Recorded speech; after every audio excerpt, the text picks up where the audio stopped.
Bismillahirrahmanirrahim. Assalamu alaikum, my dear students. Today we want to start next lecture, and next lecture is lecture number 20, chapter number 22. खूबसूरत दुआ करते हैं रब्बे ज़िदनी इल्मा.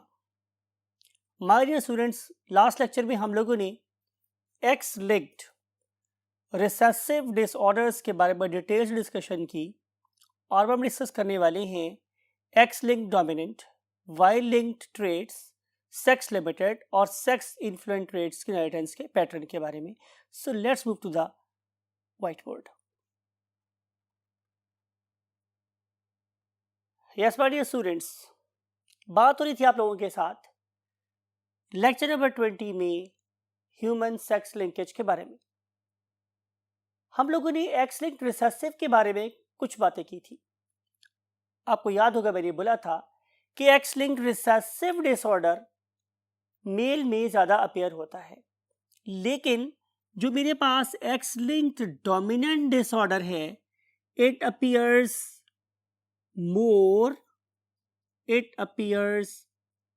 मोर in females. ये females में ज़्यादा appear होता है. इसके रीज़न मैंने आपको बताई थी कि फीमेल के अंदर वही बात है, 3 पॉसिबिलिटीज़ हैं, राइट? 3 पॉसिबिलिटीज़ थी, राइट? अगर हम लोग डिसऑर्डर की बात करेंगे तो आपको याद होगा हाइपोफॉस्फेटेमिक रिकेट्स था. तो फॉर एग्जांपल मैं उसे रिकेट्स के रेफरेंस से आर से शो कर रहा हूँ. तो क्या पॉसिबिलिटी हो सकती है कि यहाँ पे कैपिटल आर हो जाए, यहाँ पर भी कैपिटल आर हो जाए, यहाँ पर भी कैपिटल आर हो जाए और यहाँ पे स्मॉल आर हो जाए, और यहाँ भी स्मॉल आर हो और यहाँ भी स्मॉल आर ही हो. तो चूंकि ये एक डोमिनेंट एक्स लिंक्ड डिसऑर्डर है तो उस वाले केस में जहाँ जहाँ भी डोमिनेंट जीन होगा वो वाली फीमेल क्या हो जाएगी, डिजीज्ड हो जाएगी. तो 33.33% यहाँ पर भी डिजीज होने का चांस है, प्लस 33.33% डिजीज होने का चांस यहाँ पर भी है, बिकॉज के यहाँ पर भी कैपिटल आर प्रेजेंट है, राइट? लेकिन ओनली 33.33% चांस है कि ये वाली फीमेल क्या रहे, नॉर्मल रहे. ये वाली फीमेल कैसी होगी, नॉर्मल होगी, राइट? अब अगर ये मेरे पास एक नॉर्मल खातून है तो ये क्या कर सकती है कि इसकी बॉडी में हमें एबिलिटी नज़र आ रही है कि वो ब्लड में से विटामिन डी को पकड़े और अपनी बोन्स में डाल दे. एक ऐसी प्रोटीन जो विटामिन डी को पकड़ेगी और बोन्स की प्रोटीन के अंदर शामिल करना शुरू कर देगी. It is under the influence of this particular dominant trait. अगर ये वाला ट्रेट डोमिनेंट है तो फिर जाहिर है कि ये वाली मोहतरमा क्या नहीं कर पाएगी, ये विटामिन डी को पिक करके बोन्स के अंदर पेनिट्रेट नहीं करवा सकेगी. बोन्स की proteins they are not going to listen any call from vitamin D. It doesn't mean कि इस मोहतरमा की बॉडी में विटामिन डी नहीं प्रोड्यूस हो रहा. इस मोहतरमा की बॉडी में विटामिन डी प्रोड्यूस हो रहा है, और अगर नहीं भी हो रहा तो हम उसे एक डाइटरी सप्लीमेंट के तौर पे कैप्सूल की फॉर्म में, इंजेक्टेबल फॉर्म में भी क्या विटामिन डी दे सकते हैं. लेकिन अगर मैं इस मोहतरमा की बॉडी में विटामिन डी का लेवल नॉर्मल से ज़्यादा भी कर दूं तब भी इसका रिकेट ठीक नहीं होगा, बिकॉज के बेसिकली यहाँ पे फॉस्फेटेमिक डिसऑर्डर हो गया है, यहाँ पे हाइपोफॉस्फेटीमिया हो गया है. अब सवाल ये है कि हाइपोफॉस्फेटीमिया के अंदर बोन्स कैसी होंगी, बोर्ड नज़र आएंगी, और अगर आप इसे बहुत ज़्यादा अमाउंट में विटामिन डी भी खिलाएंगे तो भी क्योर नहीं होगा. और आपको पता है कि चूंकि जो ट्रेड्स हैं वो हमेशा मदर से सन में अपीयर हो रहे होते हैं, तो अगर तो ये वाली मोहतरमा है मेरे पास जो होमोजाइगस हैं तो डेफिनेटली इसके सन भी और इसकी डॉटर्स भी सारी की सारी क्या होंगी, अफेक्टेड होंगी. लेकिन अगर ये वाली मोहतरमा हुई तो फिर 50% चांस ये है कि इसकी जो फीमेल है वो सेफ हो जाए, और 50% चांस ये है कि इसका जो सन है वो भी सेफ हो जाए. तो ये जो एक पैटर्न नज़र आता है हम लोगों को, वो किस में नज़र आ रहा है, एक्स लिंक्ड डोमिनेंट रेट में नज़र आ रहा है. एग्जाम्पल है हमारे पास hypophosphatemic rickets. Now we want to see the next disorder that is given in your book, and that is pertaining to XY linked inheritance. So let's jump to the next part of the board. Yes my dear students, बात हो रही है Y linked traits की inheritance की। इसका मतलब ये है कि अब हम उन जीन्स की बात करेंगे जो सिर्फ और सिर्फ Y क्रोमोसोम पे पाए जाते हैं। तो पहली बात आप लोगों को पता ही है कि Y क्रोमोसोम्स जो होते हैं they are present only in male. जाहिर है ये कहाँ होंगे? Only in male. Y chromosome is present only in males. Therefore, the pattern of inheritance is very very peculiar. ये बड़ा खास सा होता है। हम पेडिग्री को देखने के फौरन बाद बता देंगे कि यहाँ पे चूंकि ट्रेट्स फादर से सन में और उस पर्टिकुलर सन की जब क्या होगी, यूथ होगी, वो बाद में फादर बनेगा, तो फिर उस फादर से उसके सन्स में शिफ्ट हो जाएगा। And same is the case hair कि इस वाली स्टॉक में भी फादर से जो ट्रेट है वो सन में कन्वर्ट हुआ, और जब ये वाला सन बड़ा होकर फादर बनेगा तो उसके भी सन में शिफ्ट हो रहा है। तो हम सिर्फ और सिर्फ रेड बॉक्सेस को देखकर अंदाजा कर लेंगे कि ये एक वाई लिंक्ड क्या है, ट्रेट है। खा ये डोमिनेंट हो या रिसेसिव हो, वट एवर द केस में भी, ट्रेट हमेशा फादर से सन में शिफ्ट होगा। तो हम लिखते हैं हम लोग कि यहाँ पे हमारे पास जो ट्रेट्स होते हैं वो हमेशा क्या करेंगे, वो फादर से सन में जाएंगे, फादर से सन में जाएंगे। और इट इज़ नॉट पॉसिबल कि हमारे पास जो ट्रेट है वो फादर से डॉटर में चला जाए। It is not possible because के डॉटर्स के पास तो वाई क्रोमोसोम जाता ही नहीं है।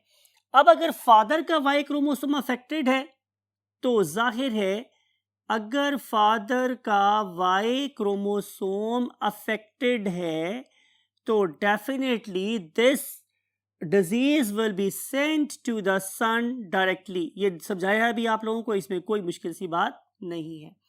और इसकी जो मेरे पास बेस्ट एग्जाम्पल है जिसे हम बड़े आसानी से हर जगह कोट कर सकते हैं, दैट इज के वाई क्रोमोसोम के शॉर्ट आर्म के ऊपर, वाई क्रोमोसोम के शॉर्ट आर्म के ऊपर एक gene present that is called as SRY gene.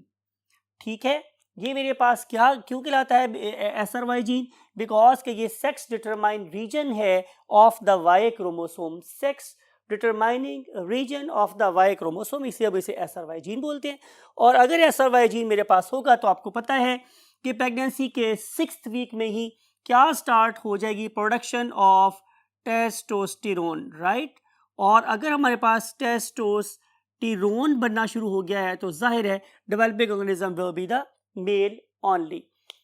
तो सिंपल सी बात है, अगर हम SRY जीन की बात करेंगे तो वो सिर्फ और सिर्फ हमेशा किस में अपीयर होगा, मेल में अपीयर होगा। वो आपको किसी भी जगह पे फीमेल में अपीयर होता हुआ नजर नहीं आ रहा। So this is the very peculiar pattern of that very disorder that is called as X linked inheritance. तो क्या पैटर्न नजर आया? हमेशा मेल से मेल में जीन ट्रांसफर अगर हो रहा होगा तो हम उसे बोलेंगे कि वाई लिंक्ड इनहेरिटेंस है। Now we want to see to the second last component of the topic that is called as sex limited traits। उसके लिए मूव करना पड़ेगा next part of the board पर। यस माय डियर स्टूडेंट्स, बात हो रही थी आप लोगों के साथ सेक्स लिमिटेड ट्रेट की। इसका क्या मतलब है? लिमिट का मतलब है कि ये महदूद हो जाए। सेक्स का मतलब है किसी भी जेंडर के साथ, या ये एसोसिएट हो जाए किसी मेल के साथ या किसी फीमेल के साथ, तो हम इससे बोलेंगे कि एक सेक्स लिमिटेड ट्रेट है। आपको मेरी बात समझ आ रही है? तो आइए इसके बारे में लिखते हैं कि इट इज लिमिटेड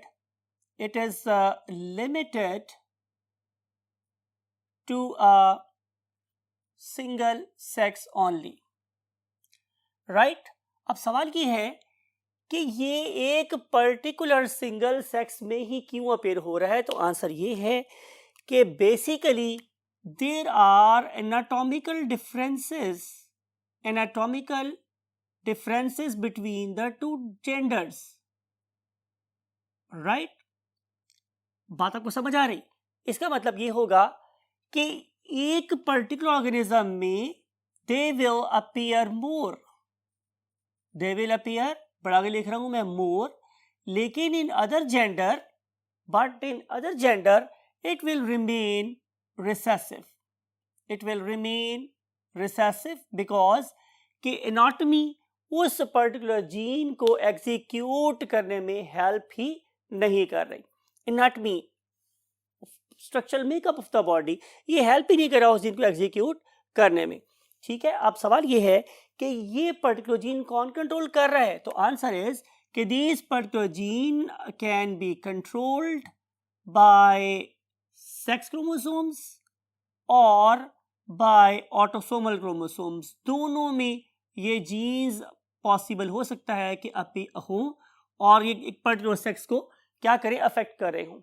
अब यहाँ पे उसने दो एग्जांपल आपकी बुक में लिखी हुई हैं कि अगर आप लोग मैमल्स की बात करते हैं, अगर आप लोग इसकी बात करते हैं मैमल्स की, तो सारे के सारे मैमल्स, खास तौर पर बुक में कौवे मिसाल दी गई है कि they are basically provided with a gene that is specially designed for the production of milk।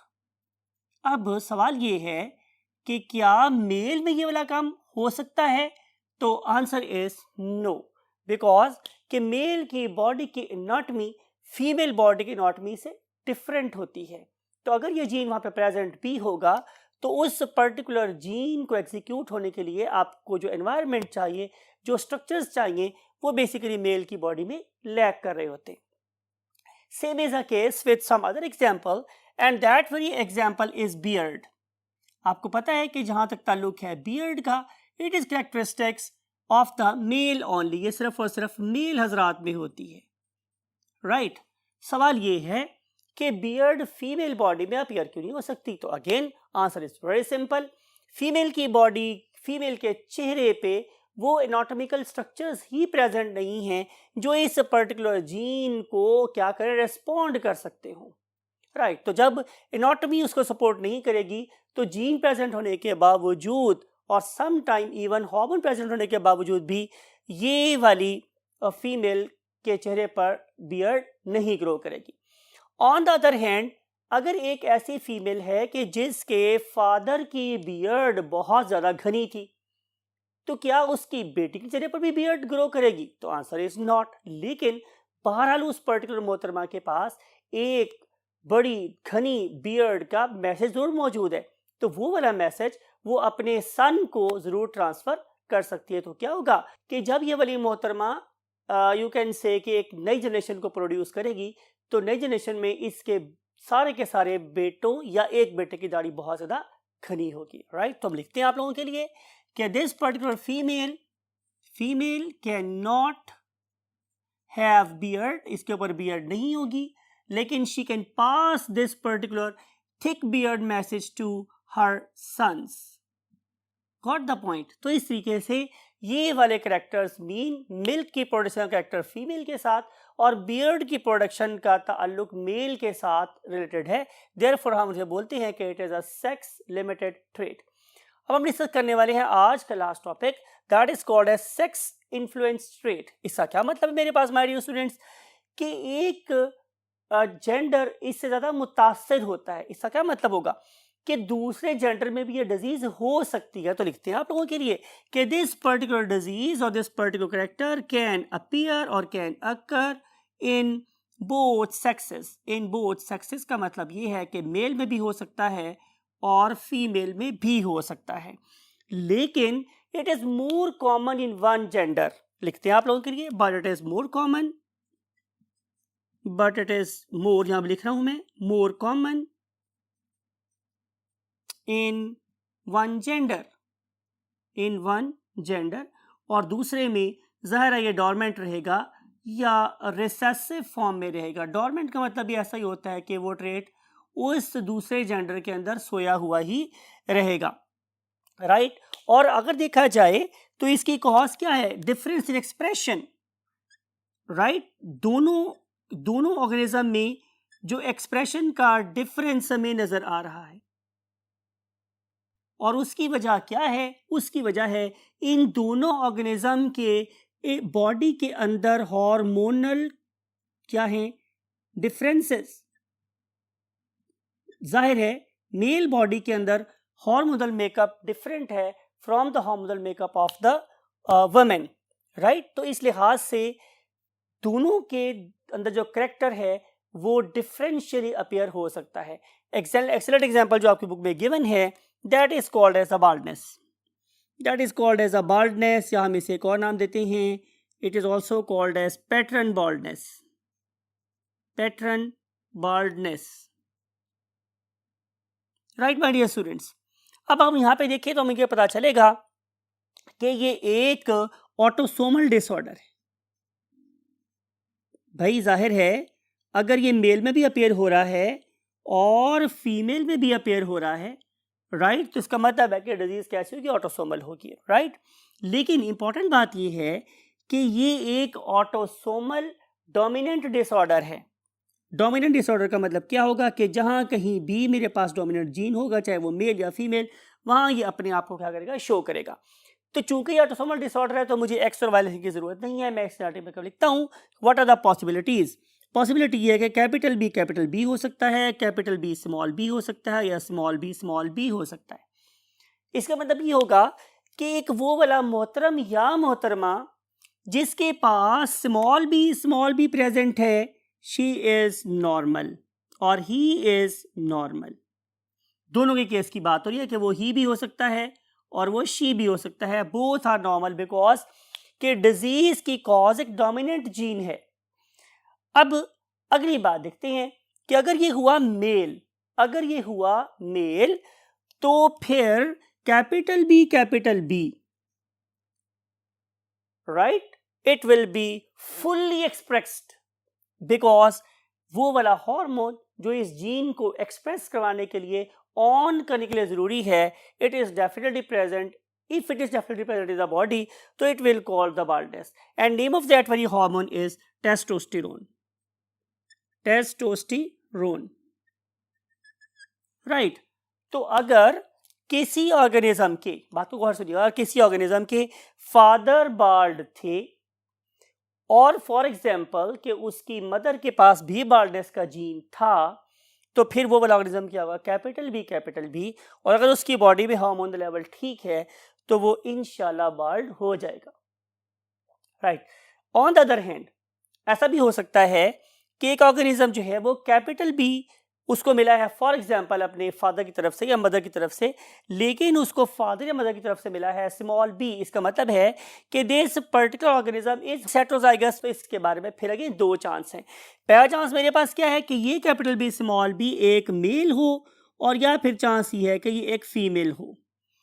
Capital B एक सिंगल जीन तबाही फैलाने के लिए काफी है अगर टेस्टोस्टेरोन ठीक हुआ तो जूं ही इस हेटेरोजाइगस मेल के बॉडी में टेस्टोस्टेरोन की प्रोडक्शन स्टार्ट होगी, फौरन हेयर शेडिंग स्टार्ट हो जाएगी और ये वाला ऑर्गेनिज्म आहिस्ता आहिस्ता बाल्ड होता चला जाएगा।